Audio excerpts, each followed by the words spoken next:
Hi, I'm Chelsea.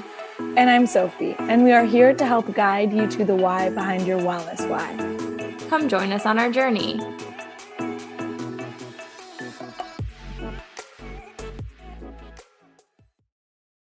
So, Chelsea, one time you got a whole pomegranate and tried to open it, huh?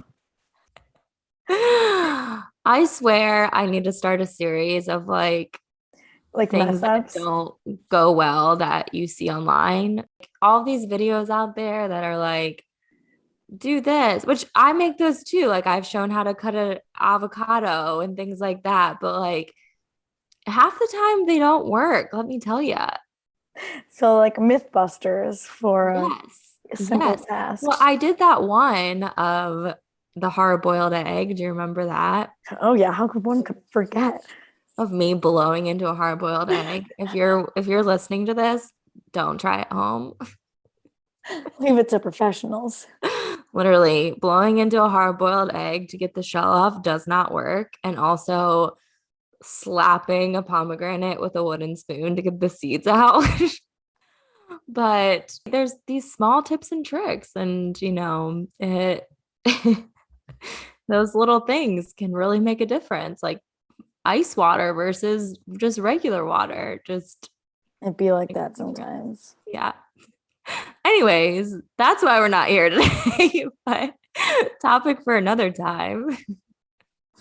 We are going to discuss how your wellness why can be ever changing and that you might not even have to have one. We may never know. Right, Chelsea? We may never know. So, talk a little bit about what you mean by that. I think that's like a really good talking point just to like get right into this. So, listen up, So, folks. yes, when interviewing potential clients, as I was discussing with Chelsea off air, as we discussed in the first episode, your why can be personal. And you're not necessarily going to trust everyone you meet the first time. So I'm going to be honest, not everyone tells me their why on the first session, which is fair. But when we start to build that relationship, sometimes it just comes out. Sometimes they don't verbally say it, but I see it over time and it can change as well. And as I said, sometimes people have like never lifted and they start and they don't really have any fitness goals. But once they've been working out for a month, they're like, okay, I'd like to do a push-up on the floor. Or like, okay, I'd like to deadlift my body weight. And it just develops over time, which is totally normal. And I think that's probably more often the case than not with like novice people. I think too, something that just popped into my head, so I'm just going to talk out loud with it, is especially when we talk about the wellness field with the why. So, why do you want to be eating better? Why do you want to be working out? Was really questioning yourself of, is that coming from inside of you or an outside factor? So Yes. this is a great time of year to be talking about this right now. Well, I'm saying like getting into January, right? So Yeah. like right now it's November. When we publish this, it's probably not going to be November, but you guys can play along with us, right? So holidays are coming. January is going to be here before we know it.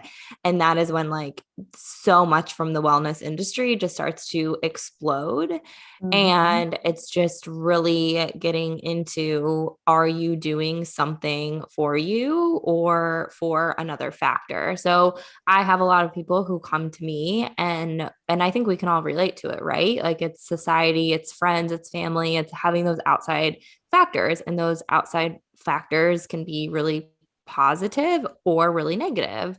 And so sometimes when you start a journey to something, and again, in this case, we're specifically talking about wellness, is when you get started is asking yourself, why are you doing it? And kind of to Sophie's point, number one, you might not know, or number two, you might think but that what you Yes. think might not be truly to you. And that's where it can be really helpful to have a coach, a partner, that accountability support to help you walk through that. Because what also we wanted to chat about too is why it's important to have a why. So what do you think on that, Sophie? Tell me a little bit about like what you have seen of why is it important to have like a behind the scenes of like why you're actually doing something. Yes. I also want to say, kind of on what you said, I think people last longer when they're doing it for themselves, not any outside sources. But Absolutely. A um, 100%. yeah. Um, and I think it's important to have a why because it keeps you going. When you're having those bad mental days, physical days, and those days you kind of usually are like, oh, why do I even do this? Like, or why do I feel this way? And that's when you have to go back to, because I fell in love with this years ago and I still have that fire. It might just be a little buried today, but if I go work out for even 20 minutes, it'll start back up again a little bit. Um, I just think it's super important. And it's something that really got me through college running is there was some days where I was at home over the summer and I would walk into the gym and I would be like, oh, I don't even really want to lift weights, but you know what? My competitor probably is right now and I want to beat them. So I'm going to lift weights. Or like the reminder of like, oh, I'm doing this because, you know, like bone degeneration runs in my family. So like I need to lift weights today to make my bones stronger. Like just having that little reminder, that little ticket you can take out of your pocket and be like, oh yeah, that's why I do it.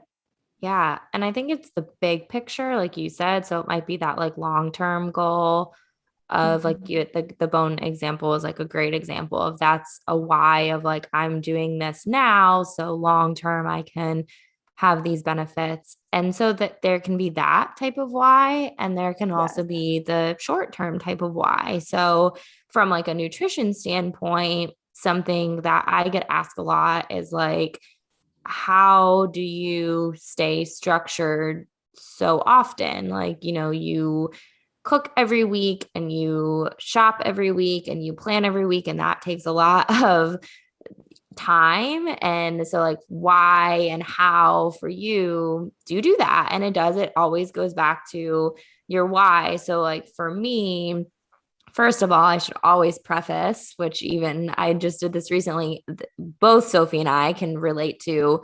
We are not perfect. So whenever anyone asks us that question, and Sophie's shaking her head right now, whenever anyone asks us that question, I think we are both very honest and Oh open yeah. that we do not eat perfectly. We do not work out 100% of the time or have perfect workout days all of the time.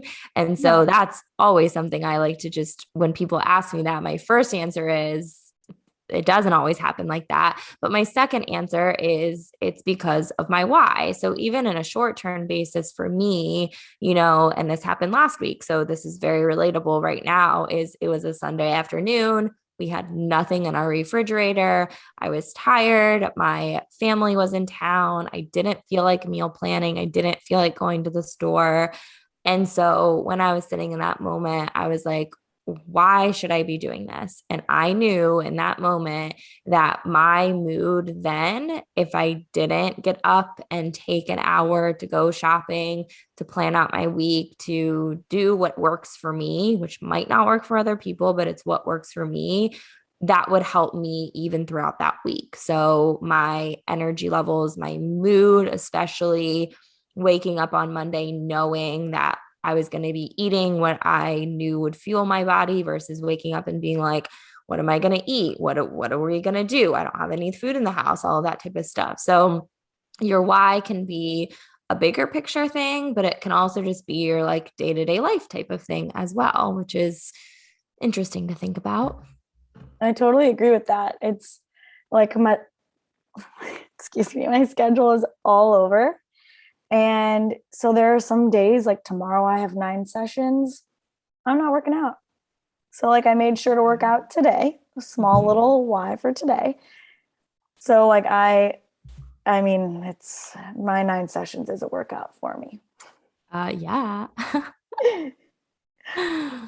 Yeah, it's just something interesting to think about. So, how to, really be able to figure out what that why is. And then the other thing too is having more than one why. So, again, in our situation, we're specifically talking about wellness. So, why do you want to achieve a certain goal? Why do you do what you do? So on and so forth. And that might not be the same across your life. And that might not even be the same across the wellness field. So, Sophie, you gave a great example between even just like different types of workouts and exercise. So, like, Mhm. you don't just strength train, you don't just do one thing, like you do multiple things. So give your example of that.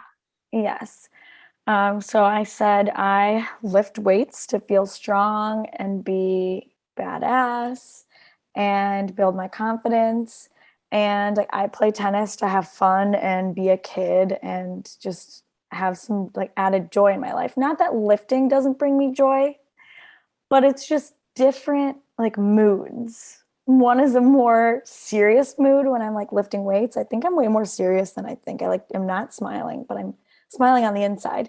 And then on the tennis Right court, now you have a mask on, so it's like yes. whatever. And then on the tennis court, I am like smiling and laughing at myself on the tennis court, which I mean, I love that. And I'm gonna say this, which like is a little deep. In college, I was on a run with our GA. I'm not gonna say her name, but at the time, um, I think someone in her family had been in a really bad accident, and one of her family members was like, would you be okay if you could never run again?